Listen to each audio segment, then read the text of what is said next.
Много политици присъстваха на официалното честване на 3 март. Повечето се качиха на Бунарджика с колите си. Много повече от политиците обаче бяха събралите се граждани, които без изключение се добраха догоре пеша. Сред пешеходците беше и кметът Славчо Атанасов. На върха на тепето екипът ни откри най-малкият участник в днешните тържества – Антоан Добрев, който е на 52 дена. Той трябва да знае историята, дори от много маничък. И баткото също е пример. Той идва тук. Редовно се качваме горе, защото е много приятно мястото за разходка и научаваме нещо от историята. Калина и Андрей Добреви са научили баткото Добрин какъв ден е днес, но синът им свързва датата 3 март и с още нещо. Празникът на Васил Левски. Официалната част започна с изпълнението на опълченците на Шипка, след което кметът Славчо Атанасов поздрави пловдивчаните, които дойдоха да се поклонят пред паметта на героите, загинали за свободата на България. Ваше високо преосвещенство, господин областен управителю, уважаеми господин председател на Общинският съвет, ваши превъзходителства, дами и господа народни представители, уважаеми общински съветници, районни кметове, братя и сестри българи. Няма да правя исторически анализ какво значение за българите има датата 3 март, защото тя е значима не като поредната цифра или картата на Сан-Стефанска България в учебниците по история, а като духовно изживяване от най-висока степен.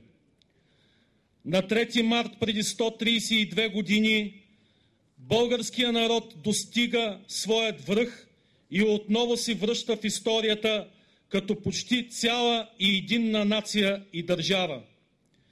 Българите отново са свободни, равни и европейци. И от 3 март 1878 година започва българското възкресение. Винаги ще твърдя това, че макар и за кратко, Сан-Стефанска България възкресява националният ни идеал и всички българи да живеят под крилото на майка България. Сан-Стефанска България възкресява идеала на Ботев и Левски. Нищо по-чисто и по-възторжено не може да има от това въжделенията на един народ да се сбъднат. Така всички ние добиваме увереността, че следваме неотлъчно и осъществяваме своята историческа съдба. И най-после се здобиваме с най-висшата човешка ценност – да бъдем свободни. Ние, българите, няма да се извиняваме за свободата си, защото сме я изстрадали и заслужили, и всяка педия от тази земя е пропита с кръвта на нашите предци. Няма да се извиняваме и за патриотизма си, защото той е част от същността си. Излишно е и дори е опасно да се спекулира с най-силните и дълбоки български чувства, обичта ни към отечеството и националното ни достоинство.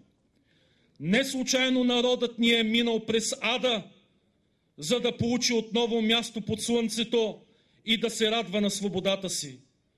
Най-великите синове на майка България отдадаха живота си, за да имаме ние изконното човешко право да бъдем свободни, да се наричаме българи и всички да живеем в святото си отечество, а не разкъсани на безброй късове от хищните чужди интереси. Няма чисто българско сърце, което да търпи погазването на този идеал. Не е имало и преди, няма да има и днес. И точно за това сме тук, за да покажем, че на този ден сме заедно, въпреки различията, и че на празника на българското възкресение можем да загърбим противоречията. Или тези, които са разколебани, поне да се опитат да го направят в името на великата жертва, която предците ни са дали. Защото за 3 март ще чуете най-различни и противоречиви оценки. Но не това е важното.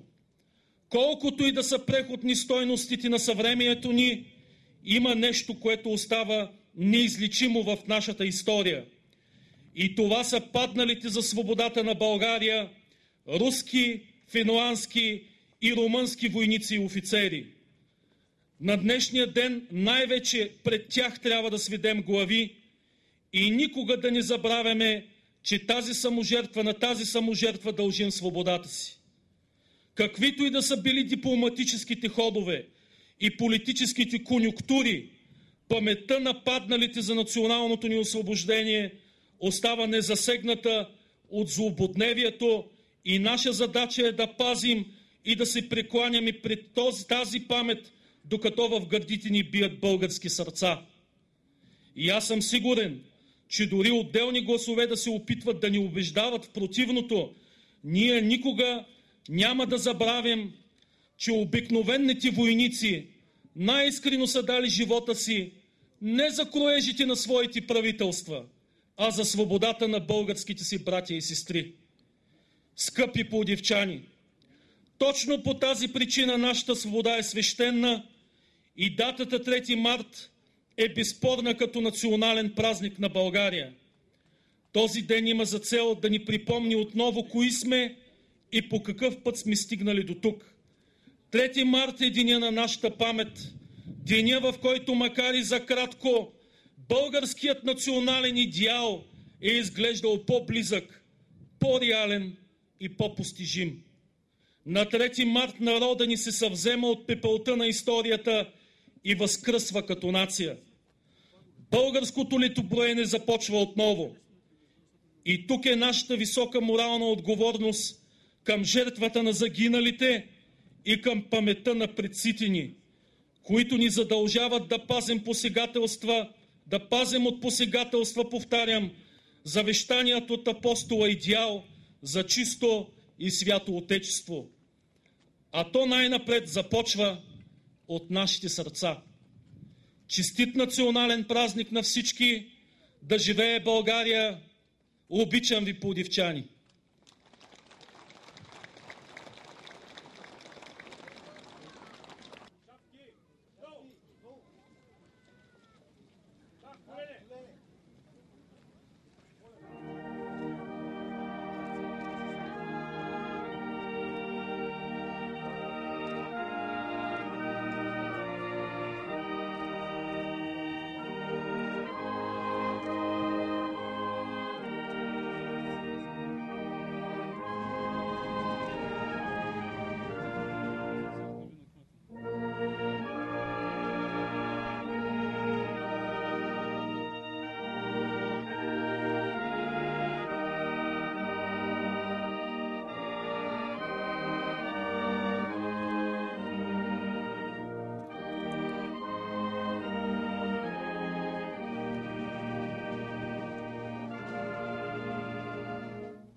Огромна опашка образуваха всички, които пожелаха да поднесат венец или цвете пред паметника на освободителите.